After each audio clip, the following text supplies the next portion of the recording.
తుమ్మలపల్లి కళాక్షేత్రంలో రాష్ట్ర స్థాయి యోగా పోటీల్లో గెలుపొందిన వారికి బహుమతులు ప్రదానోత్సవం కార్యక్రమం నిర్వహించారు. ఈ కార్యక్రమానికి మంత్రి సత్యకుమార్ యాదవ్ హాజరయ్యారు.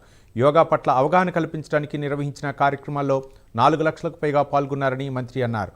193 మంది పోటీల్లో గెలుపొందారన్నారు.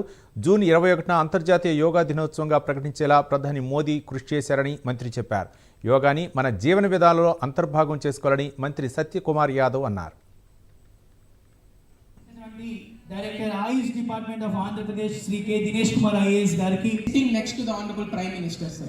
సో ఆ రోజు ఈవెంట్ రోజు 30 మంది మీలో గౌరవ ప్రధాన మంత్రి గారితో పాటు కలిసి యోగా చేస్తారు. స్వాగతం ముందు గట్టిగా చప్పట్లు కొడదాం అందరం కూడా.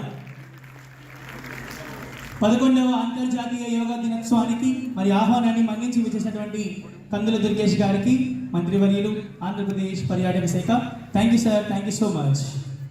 Honorable Minister for Tourism, Culture and Cinematography, respected Kandula Durgesh Garu. Sir, heartiest welcome, sir. Yes, అలాగే